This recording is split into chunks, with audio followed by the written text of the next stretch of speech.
ही SIRची जी पूर्ण प्रक्रिया आहे ती सुरळीत व्हावी, नीट व्हावी, कोणालाही वगळता येऊ नये. जे रितसर या देशाचे नागरिक आहेत, मतदार आहेत, त्यांचं नाव वगळण्यात येऊ नये ह्याच्यासाठी आम्ही पूर्ण प्रयत्नशील आहोत. आणि हे सगळी आम्ही चर्चा ह्या CEOंबरोबर केली. ह्याच्यात आता ही जेव्हा प्रक्रिया सुरू होईल, मला वाटतं मीडियाचं देखील तेवढंच मोठं काम राहील. कारण आपण पाहिलं असेल बिहारमध्ये जे झालं किंवा बंगालमध्ये जे झालं, असं म्हटलं जातं की बंगालची निवडणूक ही SIRच्याच प्रक्रियेमुळे ज्या भाजपाने जिंकलेली आहे त्याच्यात जवळपास 90% योगदान हे SIRचं आहे.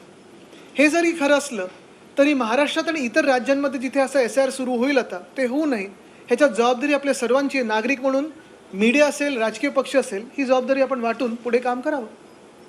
ह्याच्यात पुढे काही आपल्याला प्रश्न असतील तर सांगावे. मला वाटतं आपल्याला काही दुसरं वेगळं आहे. आपण काय प्रश्न त्या ठिकाणी उपस्थित केलेले ते थोडे सविस्तर सांगितले तर बरं होईल. 26 नाही, आमच्याकडे 32 होते. 38 होते. 38 मुद्दे नाही, आम्ही ती यादी पूर्णपणे आपल्याला देऊ आणि त्या यादीवर पुढची चर्चा आपल्याला कळेल. या सगळ्या 38 मुद्द्यामध्ये काही मुद्दे असे महत्त्वाचे होते ज्याचा उल्लेख अदिती यांनी केलेला आहे की निवडणुका ह्या निपक्षपणाने व्हाव्या, कोणाच्या तरी प्रक्रियेमध्ये हस्तक्षेपामुळे होऊ नये अशा प्रकारची आमची अपेक्षा आहे. अनेक राज्याचा अनुभव घेतल्यानंतर मतदारांच्या मध्ये एक जी संभ्रम अवस्था आहे आणि ती राजकीय हस्तक्षेपामुळे होऊ नये म्हणून आम्ही तो प्रयत्न केलेला आहे.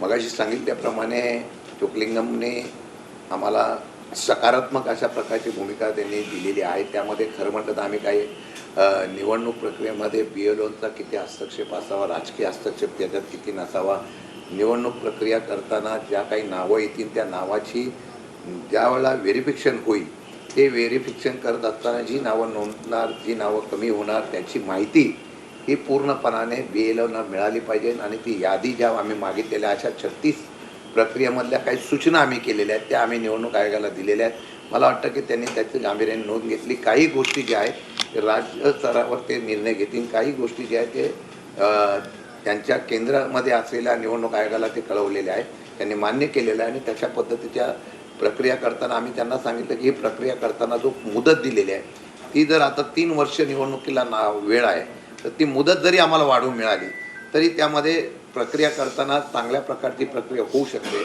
असे अनेक मुद्दे मांडलेले आहेत आणि ते मुद्दे मांडण्याच्या संदर्भातल्या भूमिका करताना आत्ता तरी सकारात्मक अशा प्रकारची निवडणूक आयोगाने आम्हाला त्या ठिकाणी भूमिका व्यक्त केलेली आहे. आता पुढे काय होतं याच्यावर आम्ही बारकाईने लक्ष ठेवू. यामध्ये सगळ्यात महत्त्वाची बाब म्हणजे 38 मुद्द्यांमधली काही मुद्द्यांवरती निवडणूक आयोगाकडे अजूनही स्पष्टीकरण नाही. आणि त्याकरता जे चोकलिंगमजींनी सांगितलं की त्यांना केंद्रीय निवडणूक आयोगाचे काही निर्देश घ्यायचे आहेत. आणि आमच्यामध्ये अशा तऱ्हेची चर्चा त्या ठिकाणी झालेली आहे की आम्हाला कदाचित केंद्रीय निवडणूक आयोगाची देखील भेट घ्यावी लागेल. सगळ्यात मुंबईसाठी जो महत्त्वाचा मुद्दा होता ज्याच्याबद्दल चर्चा झाली तो म्हणजे जे स्थलांतरित आहे तिथे मोठ्या प्रमाणामध्ये पुनर्विकासाची कामं चालू आहेत.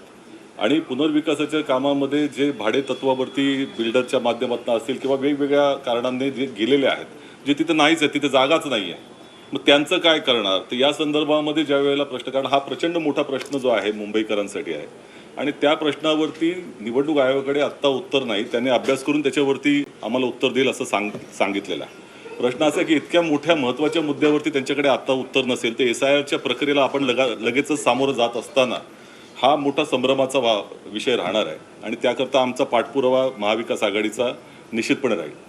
यामध्ये वल्नरेबल जे सेक्शन्स आहेत त्यांच्या संदर्भात काय केलं पाहिजे, म्हणजे त्याच्यामध्ये वीट मजुरीचा संबंध असेल किंवा एक छोटे जे कामगार आहेत ज्यांचे स्थलांतरित मजूर आहेत त्यांच्या संदर्भात तुम्ही काय करणार किंवा LGBTQच्या संदर्भामध्ये काय भूमिका घेणार, ह्या सगळ्या मुद्द्यांचा आम्ही तिथे परामर्श घेण्याचा प्रयत्न केला. निवडणूक आयोगाच्या लक्षात आणून देण्याचं काम केलेलं आहे. मॅपिंगचा जो विषय आहे तो देखील आता क्लिष्ट विषय आहे. आता ज्या पद्धतीनं यांनी सांगितलं की 70% मॅपिंग आमचं झालेलं आहे तिच्या प्रक्रियेमध्ये, परंतु आम्हाला जे आमच्या कार्यकर्त्यांकडनं जो हे येतं आहे फीडबॅक येतो आहे त्याच्यामध्ये अनेक मतदारसंघामध्ये 40-45% वरती गेलेलं नाही. मुंबईमधल्या अनेक मतदारसंघामध्ये तेवढं देखील गेलेलं नाही. परंतु त्यांना आम्ही विचारलं की तुमच्याकडे यादी आहे का, ते देणार का, तर ते देणार आहेत अशा तऱ्हेचं त्यांनी सांगितलेलं आहे. परंतु ही एक प्रक्रिया प्रचंड मोठी क्लिष्ट असणार आहे. डी वोटरचा मोठा प्रश्न आहे, जो नवीन मतदार जो नोंदणीचा, आणि त्यांना मार्गदर्शन करणं आणि त्यांचं मोठ्या प्रमाणामध्ये त्या संदर्भामध्ये प्रबोधन करणं की कशा पद्धतीनं आपल्याला रजिस्टर करता येईल. ह्या गोष्टीसाठी BLA असतील किंवा पक्ष यांची फार मदत लागणार आहे, सगळी राजकीय पक्षांची. आणि एक मोठं कॅम्पेन जसं आता आदित्य साहेबांनी सांगितलं की मीडियाचा देखील प्रचंड मोठा रोल राहणार आहे. आणि त्या दृष्टिकोनातून हे जे संभ्रमाचं वातावरण आहे, सगळ्यात मोठं संभ्रमाचं वातावरण हे दूर करता येईल संभ्रम, पण जे भीतीचं वातावरण संपूर्ण देशपातळीवरती आहे, जे आपण बंगालमध्ये पाहिलं, कारण हे आयुध म्हणून वापरलं जाते SIRचा, हे जे काही हत्यार म्हणून वापरलं जातंय आणि निवडणुका जिंकण्यासाठी. आजही आम्ही पाहिलं की जवळपास BLAची यादीमध्ये 52,000पेक्षा जास्त BLA भाजपचे झालेले देखील आहेत.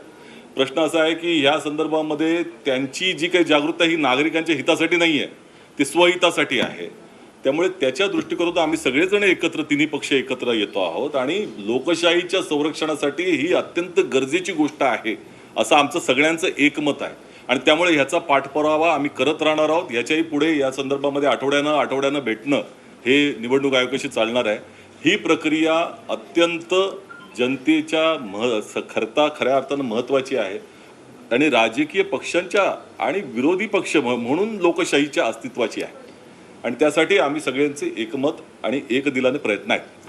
सर्वात एक महत्त्वाचा मुद्दा आम्ही सगळ्यांनी मांडलेला आहे की BLO म्हणून जे काही कर्मचारी नियुक्त केलेले आहेत, त्या कर्मचाऱ्यांचा मागचा अनुभव बघता विधानसभेच्या वेळेचा, त्या कर्मचाऱ्यांच्यावर राजकीय कुठल्याही प्रकारचा दबाव किंवा राजकीय त्याचा दबावाचा वापर करून त्यांचं निपक्षपणाने काम करण्याच्या बाबतीमध्ये अडचण होऊ नये, त्यासाठी जर एखाद्या ठिकाणी अशा प्रकारची जाणीवपूर्वक नावं वगळली गेली किंवा राजकीय हस्तक्षेपातून काम केलं गेलं, ते निदर्शनात आणून दिल्यानंतर त्याच्यावर निवडणूक आयोगाने कारवाई करावी अशा प्रकारची आम्ही मागणी केलेली आहे. मला वाटतं की त्यांनी सांगितलेलं आहे की तसं आम्ही पत्रक पण काढू की ही प्रक्रिया पूर्णपणाने राजकारणाविरहित झाली पाहिजे अशा प्रकारची त्यांनी ती सूचना आमची मान्य केलेली आहे. आता त्याच्यावर काय होतोय याच्यावर आम्ही निश्चितपणे बारकाईने लक्ष ठेवणार आहोत. मुद्दा असा आहे की जवळपास महाराष्ट्रामध्ये 1 लाख बूथ आहे, त्याच्यावर BLA जे राजकीय पक्षांकडून अपॉइंट केले जातात. अशा वेळेला जर भाजपनं जर 52,000 पर्यंत केलं असं तुम्ही सांगताय, तर 3 पक्ष म्हणून तुम्ही आता या लेवलला कुठे आहात आणि जर तुमच्याकडून याच्यामध्ये काही कुचराई होत असेल तर केवळ मग सिस्टीमला दोष देण्यात काय? आलोकजी, याच्यात कसं आहे की आम्ही जे आपण सांगते आकडेवारी, आता ही आकडेवारी निवडणूक आयोगाच्या पेपरवरती आहे. अर्थात आमची कामं आम्ही करत आहोत, BLA परत वाढवण्याचा प्रयत्न करत आहोत, ते सगळं आहेच. पण मुद्दा असा आहे की आमच्याकडून जे महानगरपालिकेच्या आधी आणि विधानसभेच्या नंतर जे आम्ही नावं काढून दिली होती की हे संभाव्य दुबार आहेत किंवा ही नावं बोगस आहेत किंवा ह्या घरांमध्ये एवढी लोक बोगस राहत आहेत, त्याच्यावरही पुढे काही कारवाई निवडणूक आयोगाने केली नव्हती. आता आपल्याला आठवत असेल, साधारणपणे लोकसभा आणि विधानसभेच्या मध्ये जी नावं आम्ही शोधून काढली की ही एवढी वाढलेली आहेत, त्याचं पुढे काय होणार ह्याच्यावर आम्ही ते स्पष्टीकरण मागितलेलं आहे. जसं 17 लाख नावं आम्ही मुंबई महानगरपालिकेच्या वेळीची संभाव्य दुबार ही काढून दिली होती. अर्थात त्याच्यात काही कॉमन मराठी नाव असतील किंवा कॉमन नावं जी होती त्याच्यात एकच नाव फोटोविना 6-7 वेळा एकच यायचं की संभाव्य दुबार म्हणून. आता ही देखील आम्ही त्यांना विनंती केलेली आहे आणि कदाचित त्याचं काम सुरू आहे त्यांच्याकडे की असं तुमच्याकडे एक सॉफ्टवेअर असलं पाहिजे. नाही तर आमची मदत घ्या तुम्ही, त्याच्यात एकसुद्धा BLA असण्याची गरज नाही, आम्ही तुम्हाला आमच्या ऑफिसमधून देतो. पण जर आलोक देशपांडे हे नाव 7 वेळा येत असेल तर तुमचा फोटो त्याला मॅच होतोय का, तर ते सॉफ्टवेअर तुम्ही आता केलं पाहिजे. जर एवढी यंत्रणा पुढे गेली, आर्टिफिशियल इंटेलिजन्स आलेला आहे. आता अजून एक वेगळी चर्चा देशात चालू आहे की आपला देश आर्टिफिशियल इंटेलिजन्समध्ये जगाच्या कुठेही याच्यावर नाही आहे, त्याच्यात मागे पडतोय आपण. पण हे होत असताना कमीत कमी निवडणुकीसाठी आर्टिफिशियल इंटेलिजन्स लावून किंवा जे काही सॉफ्टवेअर लावून तुम्ही संभाव्य दुबार, ते खरोखर संभाव्य दुबार आहेत की वेगळी नावं, एकाच नावाचे वेगळी लोक आहेत, हे फोटोच्या ह्यानी तरी शोधायला पाहिजे. तर आम्ही आमचं कर्तव्याचं पालन करत आहोत आणि आपलं बरोबर 100% आम्ही पक्ष म्हणून प्रत्येकजण महाविकास आघाडीतला आता त्याच्याच मागे लागलेलो आहे. प्री मॅपिंग सुरू झालेलं आहे, BLA वाढवायचं कसं सुरू झालेलं आहे, अगदी घरोघरी आम्ही पोचत आहोत. आपल्याला आठवत असेल महानगरपालिकेच्या आधी पण शिवसेना उद्धव बाळासाहेब ठाकरे पक्षांनी आम्ही कुठे तेव्हा त्याचं हे नव्हतं केलं कुठे प्रेसमध्ये वगैरे, पण शाखेत जाऊन आम्ही घर टू घर मॅपिंग केलं होतं आणि बोगस मतदार काढले होते. तर जसं मी सांगितलं, जबाबदारी दोघांकडे आता. यांनी एक मुद्दा यांनी एक जो मुद्दा सांगितला तो आम्ही परत सांगतो. आम्ही ही मागणी केलेली आहे, तुम्ही त्याचं सांगितल्याप्रमाणे. पण काय होतं, एकाच नावाचे बऱ्याच व्यक्ती असल्यामुळे ते दाखवण्यासाठी अडचण होते. पण आता त्यांनी, मला वाटतं केंद्र निवडणूक आयोगाला त्यांनी कळवलेलं आहे की त्यांनी एक